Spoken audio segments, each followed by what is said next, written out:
नमस्कार दोस्तों। तो स्वागत है आपका हमारे YouTube चैनल जी के ज्ञान योग में।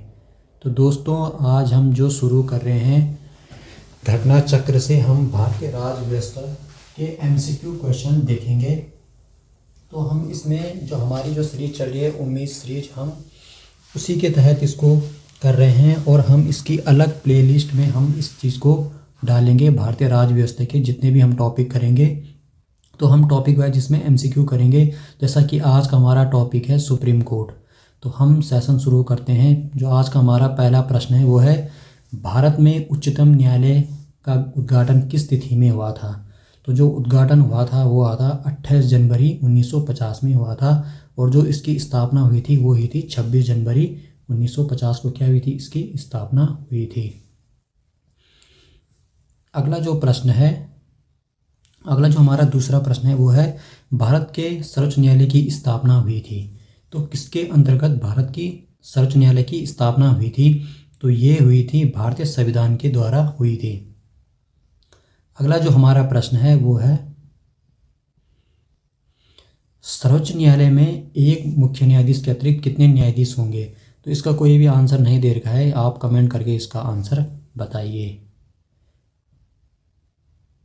अगला जो प्रश्न है वो भी ऐसा है, इसका भी कोई आंसर नहीं दिया गया है, इस क्वेश्चन को भी हम छोड़ते हैं। अगला प्रश्न हम देखते हैं। सातवां प्रश्न हमारा है, सर्वोच्च न्यायालय में न्यायाधीश नियुक्त होने के लिए व्यक्ति को कम से कम कितने वर्ष तक उच्च न्यायालय का एडवोकेट होना चाहिए।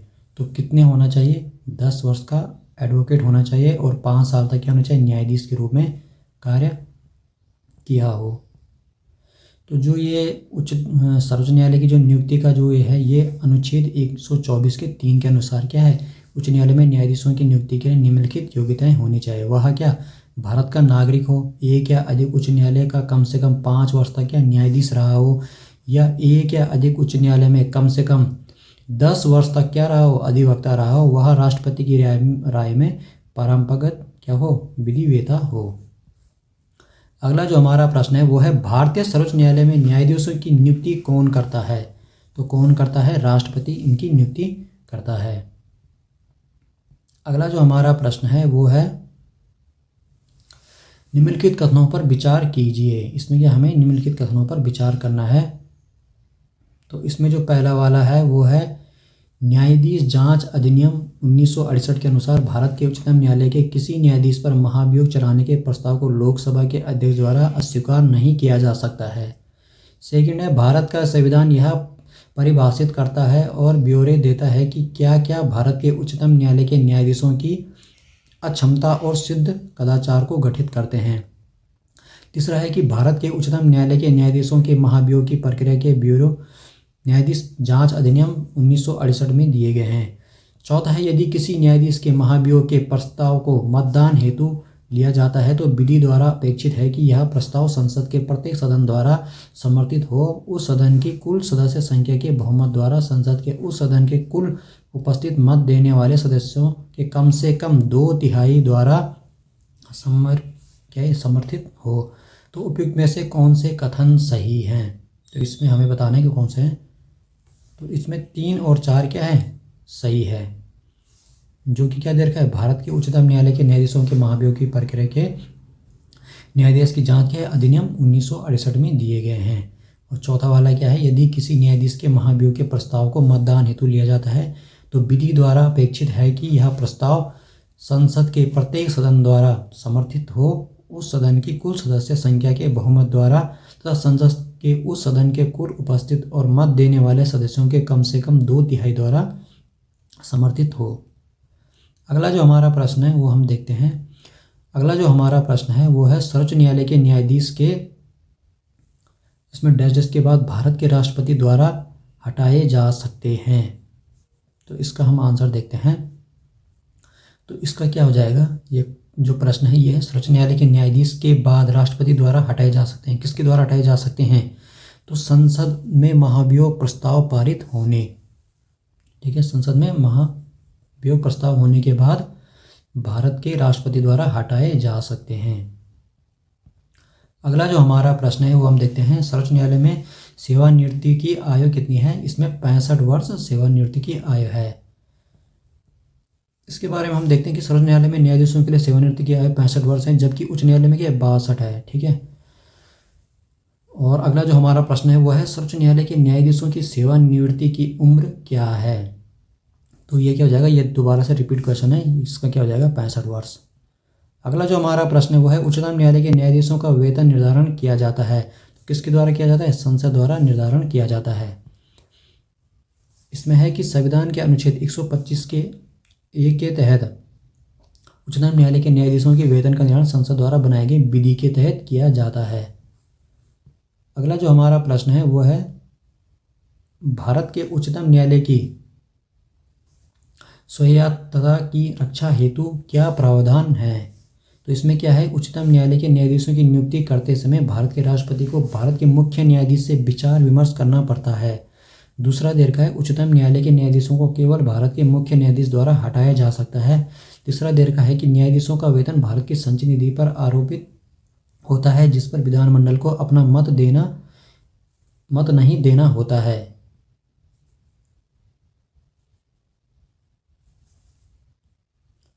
इसके बाद जो चौथा है वो है चौथा ऑप्शन, भारत के उच्चतम न्यायालय के अफसरों और कर्मचारियों की सभी नियुक्तियां सरकार द्वारा भारत के मुख्य न्यायाधीश से विचार विमर्श के पश्चात ही की जाती है।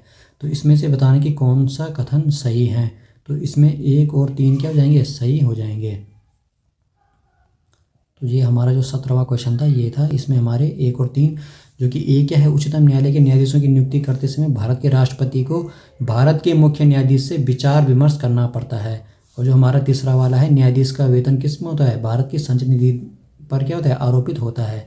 ठीक है, जिस पर विधानमंडल को अपना मत नहीं देना होता है। तो हम देखते हैं अगला प्रश्न। अगला जो प्रश्न है 18वां प्रश्न, वो है निम्नलिखित कथनों पर विचार कीजिए। संसद भारत की उच्चतम न्यायालय की अधिकारिता को विस्तारित नहीं कर सकती है, क्योंकि उसकी अधिकारिता वही है जो संविधान ने प्रदान की है। दूसरा है कि उच्चतम न्यायालय और उच्च न्यायालय के अधिकारी और सेवक संबंध मुख्य न्यायमूर्ति द्वारा नियुक्त किए जाते हैं और न्यायालयों का प्रशासनिक व्यय भारत की संचित निधि पर भारित होता है। तो इसमें बताना है कि कौन से कथन सही हैं। तो इसमें क्या होंगे, ना ही 1 और ना ही 2। ठीक है, दोनों क्या है, गलत है। दोनों क्या हो जाएंगे, दोनों के दोनों गलत हो जाएंगे। अब अगला जो हमारा प्रश्न है वो है, इसके हम थोड़ा सा इसके बारे में देखते हैं कि संविधान के अनुच्छेद 138 के तहत संसद विधि बनाकर उच्चतम न्यायालय की संघ सूची के संबंध में अतिरिक्त अधिकारिता को विस्तारित कर सकती है। कथन एक क्या है, गलत हो जाएगा।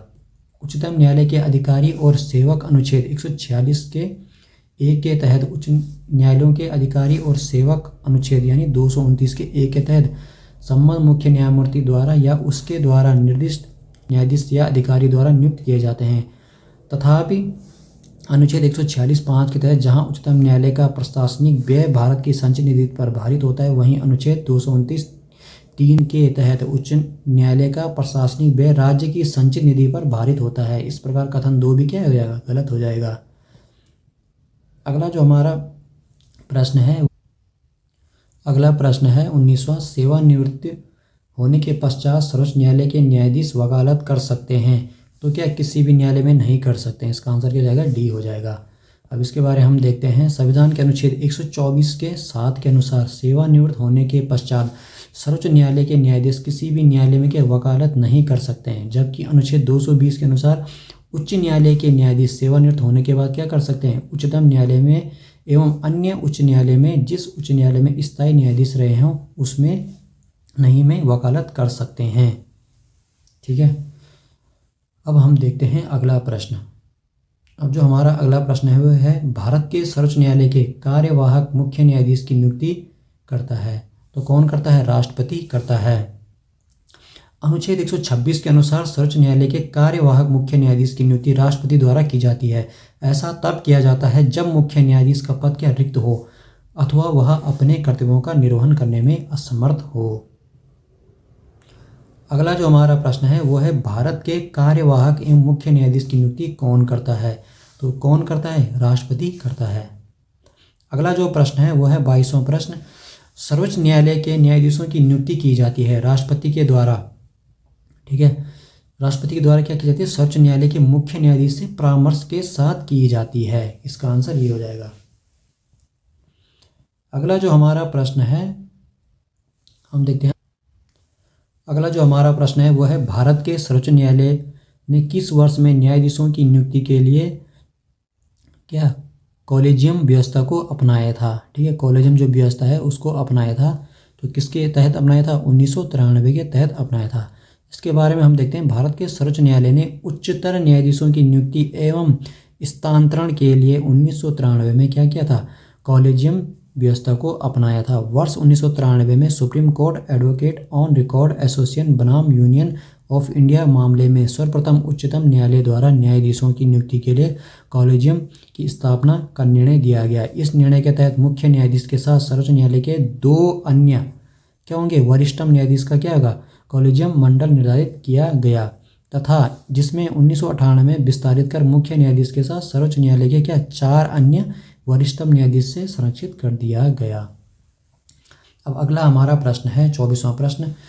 सर्वोच्च न्यायालय के उस मंडल में जो सर्वोच्च न्यायालय में जजों की नियुक्ति की अनुशंसा से संबंधित है में सर्वोच्च न्यायालय के मुख्य न्यायाधीश के अतिरिक्त कुछ अन्य वरिष्ठ न्यायाधीश होते हैं। ऐसे अन्य न्यायाधीश जो इस मंडल के सदस्य होते हैं की संख्या कितनी होती है? इनकी संख्या कितनी होती है? 4 होती है। अब हम अगला प्रश्न देखते हैं।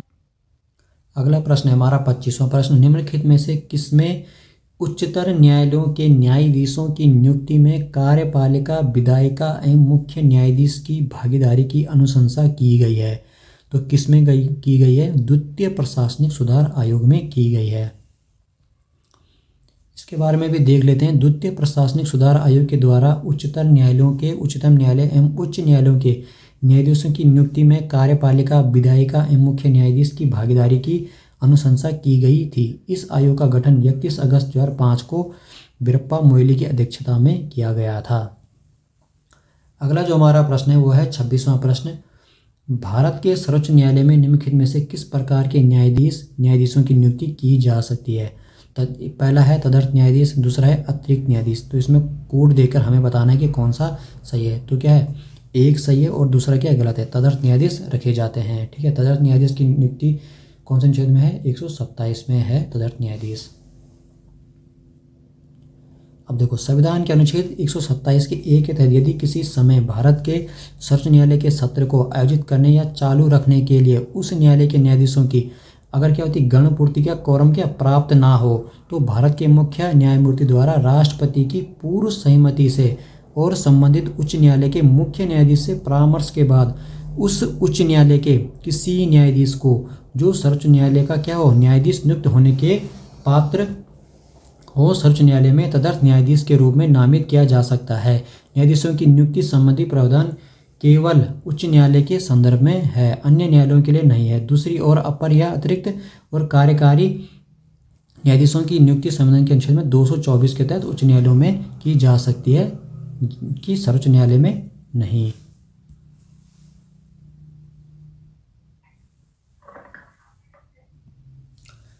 अगला जो हमारा प्रश्न है वो है 27वां प्रश्न। सर्वोच्च न्यायालय में तदर्थ न्यायाधीशों की नियुक्ति होती है जब कतिपय न्यायाधीश दीर्घकालीन अवकाश पर जाते हैं, स्थायी नियुक्ति के लिए कोई उपलब्ध नहीं होता है। ठीक है, अब हम सी वाला देखते हैं। तो सी वाले में क्या हमारे न्यायालय के समक्ष लंबित वादों में असाधारण वृद्धि होती है। ये भी क्या हो जाएगा? ये भी गलत हो जाएगा। इसमें न्यायालय के डी वाला है न्यायालय के किसी सत्र के लिए न्यायाधीश का कोरम नहीं होता। ये क्या हो जाएगा? सही। इसके लिए हमें क्या होती है? तदर्थ न्यायाधीश की जरूरत पड़ती है। अगला प्रश्न है भारतीय संविधान में तदर्थ न्यायाधीशों की नियुक्ति का प्रावधान है तो किस में है? सर्वोच्च न्यायालय में। ये सिर्फ सर्वोच्च न्यायालय में ही है तदर्थ न्यायाधीश की नियुक्ति का प्रावधान। अगला जो प्रश्न है वो है 29वां प्रश्न। भारतीय न्यायपालिका के संदर्भ में निम्न कथनों पर विचार कीजिए।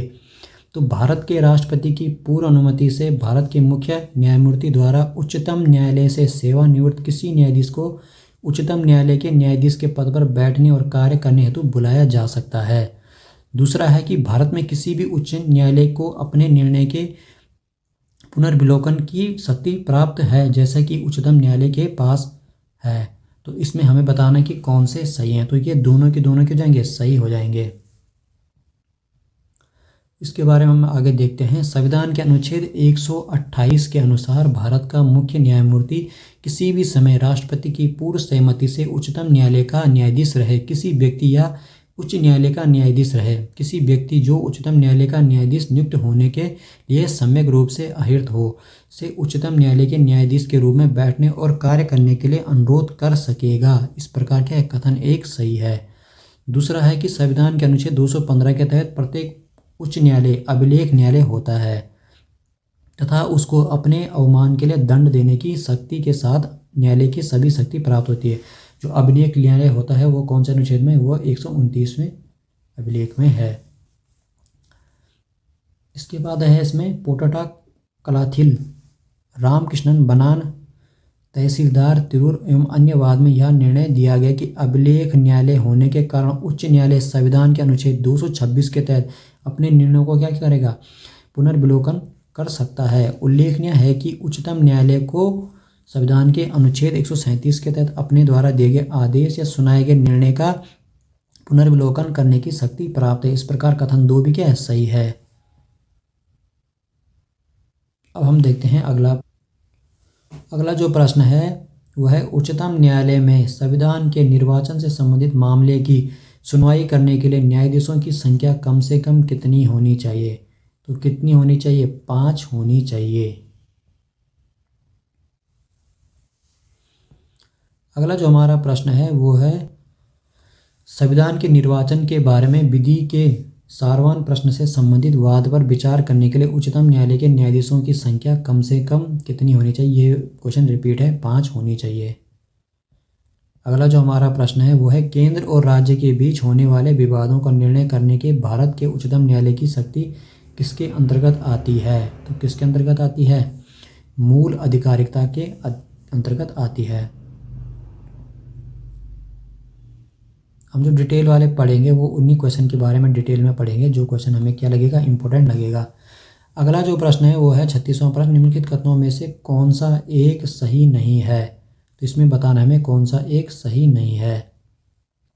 तो पहला है कि सर्वोच्च न्यायालय का गठन 1950 में हुआ, बिल्कुल सही है। सर्वोच्च न्यायालय देश की उच्चतम अदालत है जिसमें अपील की जा सकती है, ये भी सही है।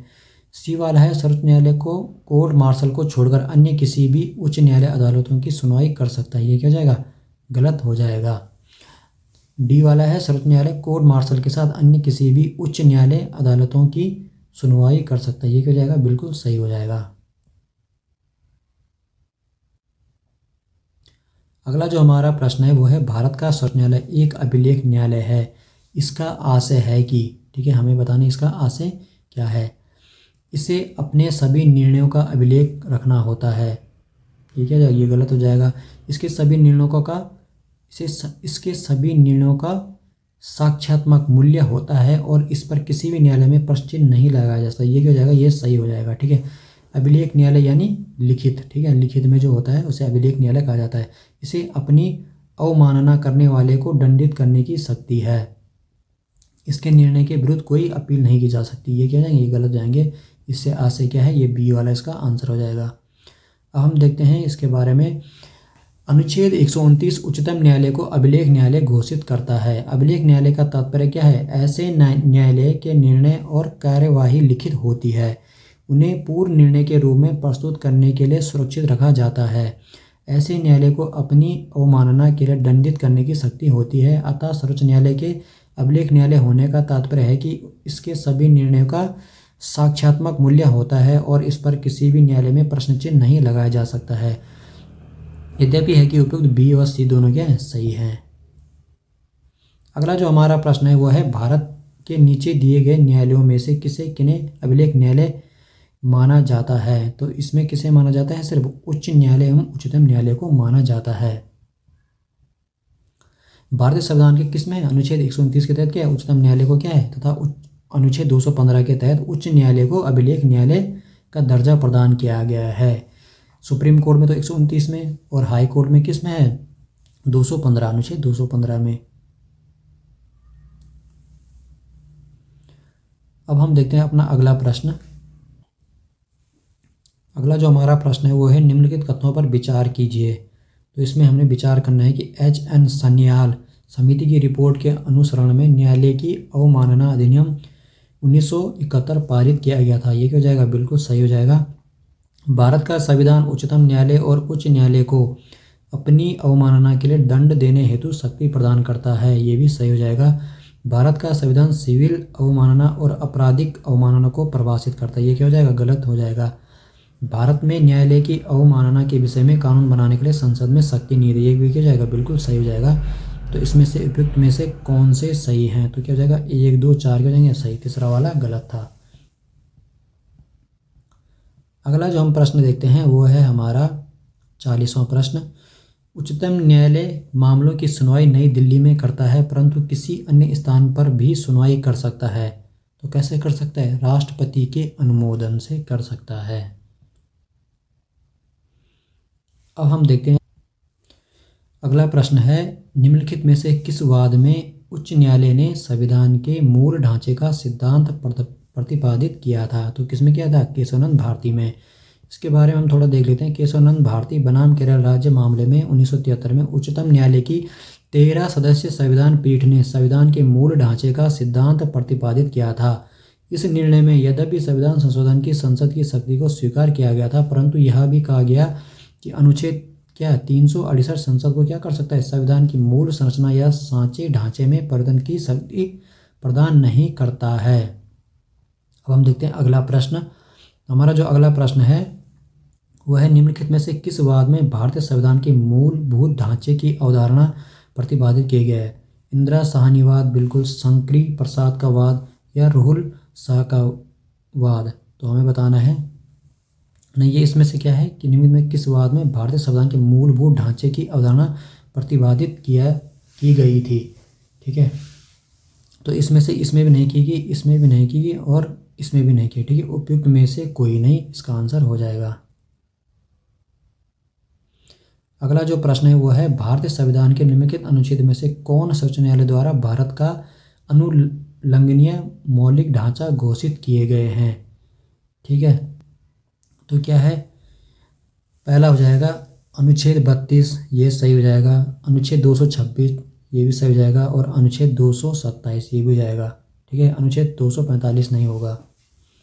इसका आंसर क्या हो जाएगा? 1, 2, 3 हो जाएगा। इसके बारे में देखते हैं। अनुच्छेद 32 और 226 क्रमशः सर्वोच्च न्यायालय उच्च न्यायालय के रिट अधिकारिता को प्रदर्शित करते हैं। इसमें क्या है? सर्वोच्च न्यायालय की किसमें? सर्वोच्च न्यायालय और किसकी? उच्च न्यायालय की क्या है? रिट के बारे में बताया गया है। अनुच्छेद 227 उच्च न्यायालय की अधीनस्थ न्यायालय पर अधीक्षण की शक्ति प्रदर्शित करता है। इन तीनों ही अनुच्छेदों को सर्वोच्च न्यायालय द्वारा अपने विभिन्न निर्णयों में अनुलंघनीय मौलिक ढांचा घोषित किया गया है। कौन से? अनुच्छेद 32, 226 और 227। अब हम देखते हैं अगला प्रश्न, अपना 44वां प्रश्न देखते हैं। अगला जो प्रश्न है वो है, भारत में संविधान की मूल संरचना यानी बुनियादी ढांचा के सिद्धांत का स्रोत है। तो क्या है? न्यायिक व्याख्या। अगला जो हमारा प्रश्न है वो है, उच्चतम न्यायालय द्वारा आज तक की दूसरी सबसे बड़ी खंडपीठ किस केस में बनी? तो किस में बनी? गोलकनाथ केस में बनी। अगला जो हमारा प्रश्न है वो है 46वां प्रश्न। इसमें है कि निम्नलिखित में से किस वाद में उच्चतम न्यायालय ने यह धारणा व्यक्त की मूल अधिकार व्यक्ति को जैसे उसे सबसे अच्छा लगे उस तरह अपनी ज़िंदगी की रूपरेखा तैयार करने के लिए सक्षम बनाते हैं? तो ये किस में दिया गया है? गोलकनाथ बनाम स्टेट ऑफ पंजाब में दिया गया है। इसका आंसर बी हो जाएगा। अगला जो हमारा प्रश्न है वो है, वाद एवं उस वाद में उच्चतम न्यायालय की व्याख्या के त्रुटिपूर्ण युग्म को पहचानिए। तो पहला दे रखा कि इंदिरा साहनीवाद, इसमें क्या है? अन्य पिछड़ा वर्ग के लिए चिकनी परत या क्रीमी लेयर। दूसरा है विशाखावाद, अपने कार्यस्थल पर यौन उत्पीड़न से कामकाजी महिलाओं का संरक्षण। अगला जो है वो है मेनका गांधीवाद, अनुच्छेद 14, 19, 21 परस्पर अपरवर्जी नहीं है। डी है बेला बनर्जीवाद, विदेश यात्रा का अधिकार दैहिक स्वतंत्रता का भाग है। ये इसका क्या हो जाएगा? आंसर हो जाएगा डी वाला। डी वाला क्या है? युग्म क्या है? त्रुटिपूर्ण है। इसमें क्या है? बेला बनर्जीवाद क्या है? पश्चिम बंगाल भूमि विकास एवं नियोजन अधिनियम 1948 से संबंधित है। ना कि विदेश यात्रा का अधिकार। दैहिक स्वतंत्रता का भाग इससे संबंधित नहीं है। अगला जो हमारा प्रश्न है वो है 48वां प्रश्न। निम्नलिखित कथनों पर विचार कर बताएं कि इनमें से कौन सा एक क्या है सही है। सर्वोच्च न्यायालय केवल मूल क्षेत्राधिकार रखता है, ये क्या हो जाएगा गलत हो जाएगा। यह केवल मूल एवं अपीलीय क्षेत्राधिकार रखता है, ये भी क्या हो जाएगा गलत हो जाएगा।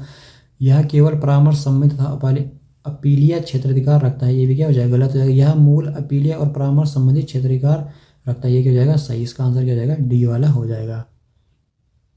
अगला जो हमारा प्रश्न है वो है भारतीय संविधान का कौन सा अनुच्छेद संवैधानिक विवाद में सर्वोच्च न्यायालय के अपीलीय क्षेत्राधिकार से संबंधित है। तो कौन है अपीलीय क्षेत्राधिकार से संबंधित, तो ये हो जाएगा अनुच्छेद 134 के ए को मिलाकर अनुच्छेद 132 को पढ़ना। अगला जो हमारा आज का जो हमारा अंतिम प्रश्न है वो है भारत संविधान की व्याख्या से संबंधित सभी विवाद सर्वोच्च न्यायालय के पास लाए जा सकते हैं। इसका है यह प्रारंभिक क्षेत्र अधिकार के अंतर्गत, ये क्या हो जाएगा गलत, या अपीलीय क्षेत्राधिकार के अंतर्गत, ये हो जाएगा सही। इसका आंसर क्या हो जाएगा बी हो जाएगा।